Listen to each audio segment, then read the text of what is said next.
Pour cette vidéo qui est aussi une pratique de français, tu peux changer la vitesse si tu penses que je parle trop vite ou trop lentement. C'est possible aussi d'activer les sous-titres français.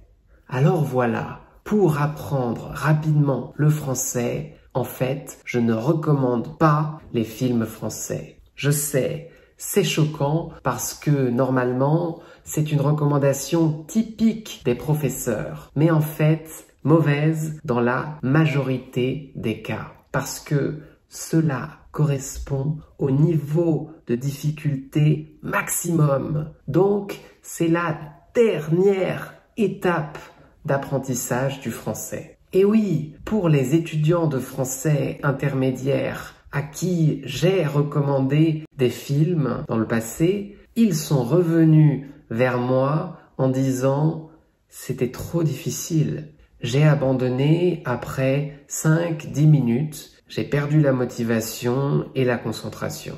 Donc, j'ai vu mes étudiants échouer encore. Le grand paradoxe, c'est que un très bon film français, c'est un film avec beaucoup d'informations, beaucoup d'événements, beaucoup d'actions en parallèle, très complexe. C'est beaucoup plus difficile que comprendre une conversation.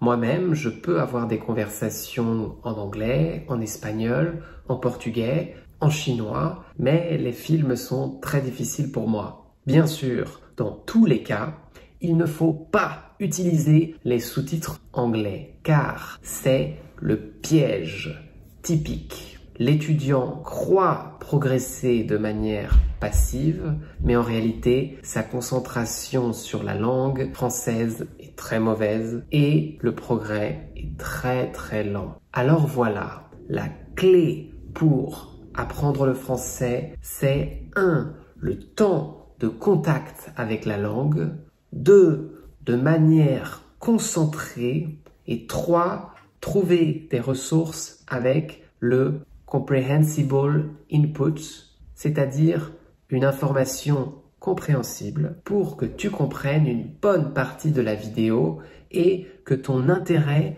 soit naturel et te pousse à continuer d'écouter et apprendre des nouveaux mots. C'est plus motivant. Pour ça, regarder des vidéos YouTube, c'est excellent.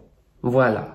Cela dit, si vraiment tu préfères regarder des séries ou des films parce que ton niveau de français est déjà très bon, alors je te recommande d'utiliser Language Learning with Netflix. C'est gratuit. Et si tu installes cette extension, la prochaine fois que tu ouvres Netflix, tu verras 2 choses nouvelles. 1. Tu pourras cliquer sur les mots que tu ne connais pas pour avoir une traduction instantanée. Et 2, tu auras la possibilité de diminuer un peu la vitesse. Très bon, beaucoup plus confortable pour pratiquer la compréhension orale en français. Pour finir, bien sûr, c'est vrai que tu dois toujours lever la barre, c'est-à-dire augmenter la difficulté graduellement pour continuer à progresser. Et attention, avec une trop grande difficulté, la motivation diminue et on abandonne. Cette vidéo pratique de français est finie. N'hésite pas à partager en commentaire ton opinion et si tu connais des ressources exceptionnellement bonnes pour écouter du français intermédiaire supérieur. À la prochaine!